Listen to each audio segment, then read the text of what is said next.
히브리서 11장은 믿음의 전당이라는 별명을 가지고 있습니다. 믿음으로 살았던 많은 우리 믿음의 선배들에 대한 이야기가 기록되어 있는데요. 오늘도 그 믿음의 이야기가 계속되고 있습니다. 특별히 오늘 함께 나누고자 하는 우리 믿음의 이야기는요, 13절에 보면 이렇게 서술을 합니다. 이 사람들은 다 믿음을 따라 죽었으며 약속을 받지 못하였으되 그것들을 멀리서 보고 환영하며 또 땅에서는 외국인과 나그네임을 증언하였으니.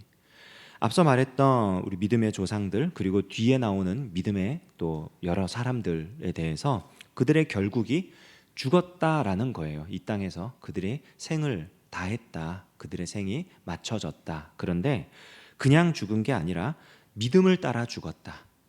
믿음을 따라 죽었다. 근데 믿음을 따라 죽은 그 상태가 어떤 상태였느냐?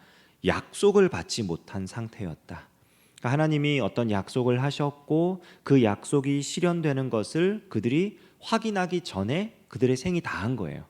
그런데 그들이 믿음을 따라 죽었대요. 그 모습을 어떻게 확인할 수 있느냐? 그것들을 멀리서 보고 환영하며, 하나님이 약속하신 그 말씀, 하나님의 약속을 멀리서 보고, 그러니까 약속이 아직 실현되지 않았지만, 그것을 내가 경험하지 못했지만 하나님이 반드시 이 약속을 이루심을 알고 기뻐했다는 거예요.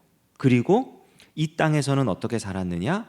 외국인과 나그네처럼 살았다. 그리고 그들의 그러한 삶의 모양이 이후에 이제 나오는 아브라함과 이삭과 야곱, 그리고 요셉의 예를 들어서 지금 히브리서 기자가 이야기를 하고 있는 것입니다. 아브라함, 이삭, 야곱, 요셉, 이 네 사람의 이야기는요, 핵심은 딱 하나예요. 그게 뭐냐면 하나님이 주기로 약속하신 땅을 지켜냈고, 하나님이 주겠다 약속하신 그 후손을 지켜낸 것입니다. 아브라함의 이야기에서 하나님이 이삭을 제물로 바치라, 어제 수요 예배 때 우리 목사님께서 말씀해 주셨지만, 그 말씀을 들은 아브라함이 기꺼이 그 말씀에 순종할 수 있었던 이유는 무엇이냐? 하나님이 약속하셨기 때문이라는 거죠. 이삭을 통해 후손을 많게 하겠다. 너와 너의 후손에게 이 땅을 주겠다. 땅과 후손에 대한 약속을 하나님이 주셨기 때문에 그 약속 때문에 바칠 수 있었다는 거예요. 이삭은 어땠습니까? 에서와 야곱에 대해서 하나님이 약속하신 대로, 하나님이 예언하신 대로, 그의 큰아들 에서를 사랑했지만 야곱에게 축복하고, 그 야곱이 그의 뒤를 이어 족장의 그런 반열에 설 수 있도록 하였고요. 야곱은 여러 가지 인생에 많은 그런 환란이 있었고 고생이 있었고 그랬지만 그의 아들 요셉이 애굽에 먼저 가서 그와 그 야곱과 그의 후손들이 살아남을 수 있도록 해 주었고요. 그의 임종시에 12아들에 대해서 각각 축복을 하며 하나님께서 이 이스라엘 12지파를 어떻게 세우실 것이다, 이들이 하나님이 약속하신 땅에서 어떻게 살아갈 것이다 하는 것을 예언했고요. 그리고 요셉은 그의 임종시에 후손들에게 강력하게 약속을 하라고 합니다. 내가 죽으면 내 유고를 꼭 가나안 땅에 묻어다오. 하나님이 반드시 우리를 불러내실 것이다. 자그마치 400년 후의 이야기를 요셉은 하는 거예요. 그의 후손들에게. 무엇입니까?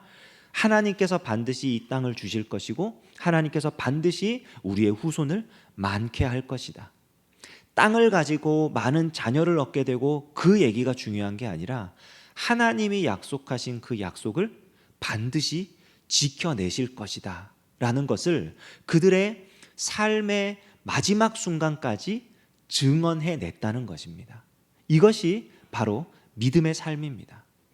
그들이 이런 믿음의 삶을 살 때 그들의 그 마지막 순간은 이렇게 멋지고 훌륭해 보이지만 이 땅에 살아가는 삶의 현실은요, 앞서 말했던 것처럼 외국인과 나그네처럼 살아가는 삶이에요. 이 땅에 집착하지 않고 여기서 많은 것을 얻으려 하지 않고 하나님이 약속하신 것을 이루기까지 기다릴 줄 아는 모습.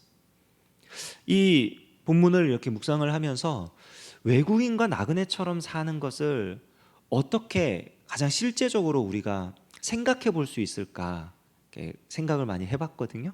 근데 그런 경험이 있었어요. 캄보디아에 그 청년들을 데리고 다른 교회에서 사역을 할 때 간 적이 있는데 선교사님 차를 타고 이동을 하고 있었습니다. 앞차가 우회전을 해서 선교사님이 따라갔죠. 따라갔는데 경찰이 잡는 거예요, 차를. 앞차는 지나갔는데. 그러더니 벌금을 내라는 거예요. 그래서 아니, 앞차가 가지 않았냐? 앞차가 갔기 때문에, 앞차가 큰 트럭이었거든요. 그러니까 갔기 때문에 따라간 거다. 우리는 아무 잘못 없다. 그랬더니 경찰이 그러더라고요. 뭐 저는 알아들은 말이 없습니다. 선교사님이 해준 얘기예요. 경찰이 그렇게 얘기를 했대요. 당신은 외국인 아니냐? 앞으로 지나갈 때마다 모든 검문소에서 걸려가지고 이렇게 시간을 지체할 테냐? 아니면 지금 나한테 살짝 벌금을 주고 그냥 프리패스로 갈 거냐? 선택해라.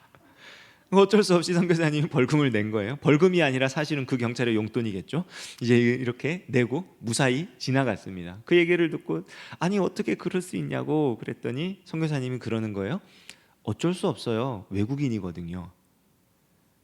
억울해도 그냥 당할 수밖에 없는, 뭐 어떻게 할 수가 없는 거예요. 이유는 딱 하나예요. 그 나라 주민이 아니라는 거예요. 너는 외국인 아니냐.